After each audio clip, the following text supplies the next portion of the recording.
Narito tayo ngayon upang matunghayan ang nagiinit, nagbabaga at talaga namang usap-usapan at nagtitrending na latest issue ni Ate Erica. Sa pagpapatuloy ay narito muli si Kalingap Val Santos Matubang upang pag-usapan ang issue sa pagitan ni Ate Erica at ng kanyang pamilya, lalong-lalo na sa kanyang lolo na si Lolo Miguel. Pinakita nga dito na simula umalis na sila Ate Erica ay hindi na nga sila dumalaw sa kanilang lolo at lola na nagpalaki sa kanila. Grabe at mahirap talaga ang buhay nila Lolo Miguel at maging ang bahay nila ay sira-sira na rin. Tulungan po sila. Kasi Nagtawag sa atin, nag-chat, nag-text. At yun po humingin tulong sa atin. Although sila po ay, si Erica po ay nagka-problema. Kasi umalis sa Kalingap, di nagpo-vlog. Pero yung vlog po dito mga Kalingap, tuloy-tuloy po yan. Kasi ang unang naka-scout dito ay si Relo Pumalanag. Ay Lolo Miguel. So, ang tanong ko kayo, Mr. kay John A, ano ang masasabi mo? Nasa dalawang hinahangaan mo. Hindi ko ay nakatao, maka-Diyos, okay? Kasi nila ito. Huwag mong huwag mong konsintuhin yung dalawa. Hindi pa napunta rito, nag-birthday yung lola, di ba naman napadalaw. Tapos nagpinti-pita, sila may nagastos daw sila sa birthday. Yung pala totoo na pagbigyan ng may birthday dito. Ano po? So, Kang, paalam mo rin pa nga sa may lupa. Para i-repair ko yung bahay ninyo, ano? Tapos ayos na ito yung problema. Sana, tay, ito malamang matala ko yung na-gisip ni Erica dito. Sila niya.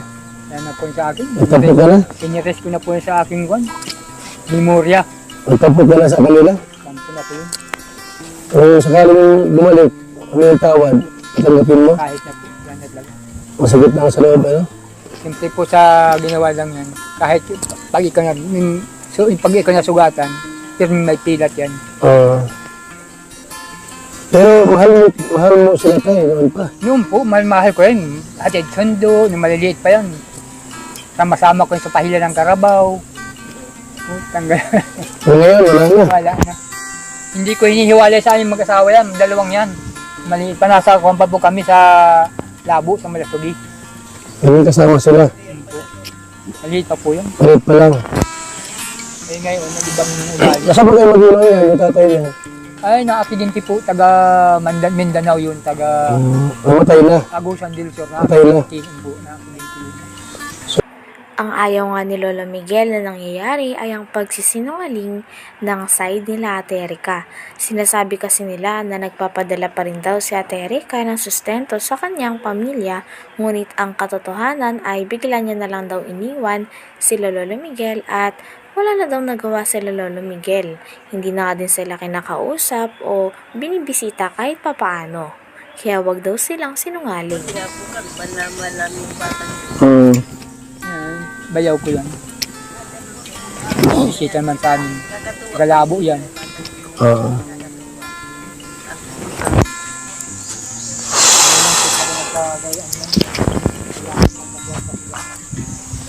Kanina ako sa ere. Hindi ko may interest yung kwarta niya. Sanay ako sa hirap.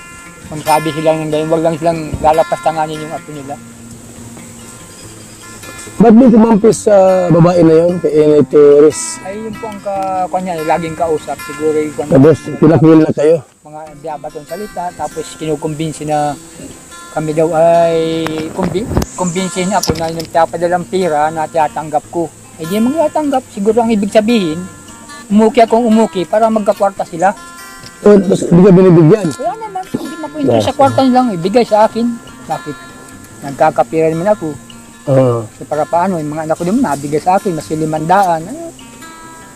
Yung anak naman ko nagtatrabaho doon, 1,000, 500, ganyan napadala naman sa akin.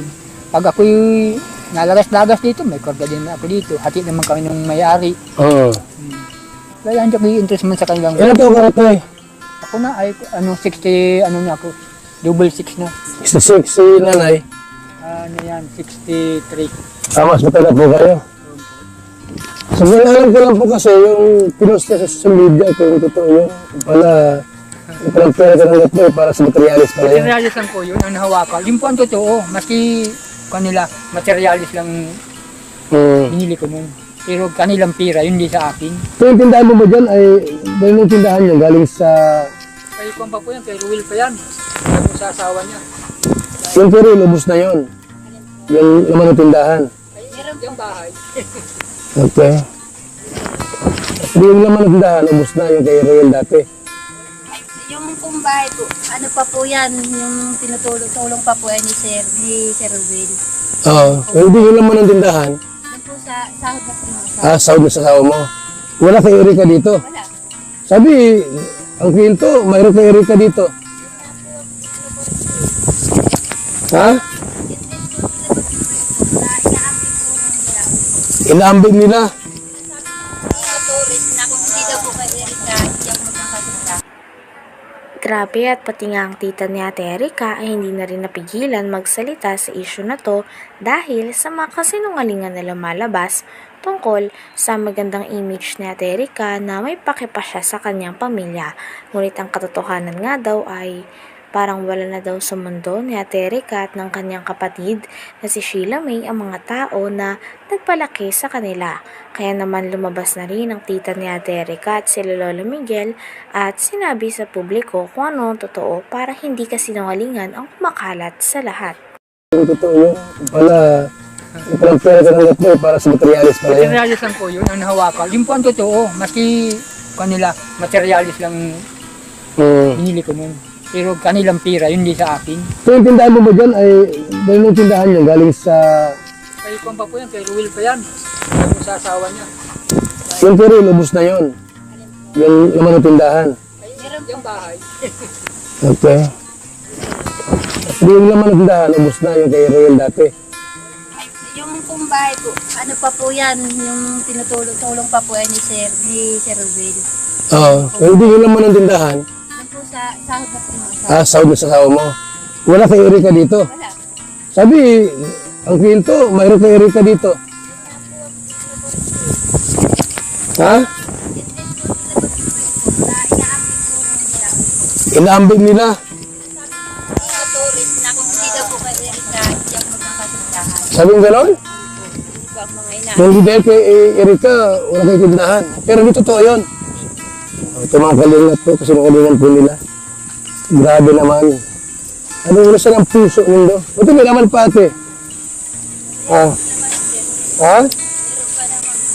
May naman pa. Kuha ng mga gastusin sa pagluluto. Dito na. Okay. Ito ng bahay niyo rin. Asawa mo? Sa Manila po. Nagpapadala siya pera sa inyo. At least alam natin. Sa araw. Iba na nag-asikaso. Ako lang po. Lahat. Wala naman po yung iba ko pong mga kapatid. Galit sila sa iyo ha.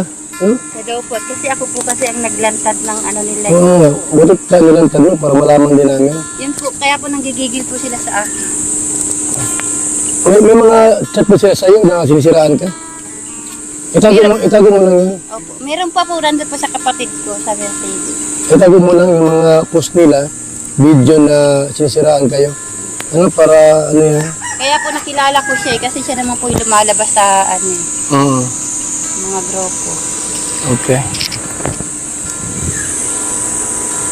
Hindi pa naman po namin yan nakikita sa personal. Hindi pa yan Nasa ano daw yan? Hanggang dito na lamang muna ang ating nag-iinit, nagbabaga, pinag-uusapan at talaga namang nagtitrending na latest issue ni Ate Erika. Maraming salamat sa inyong panunood. Hanggang sa muli. Bye!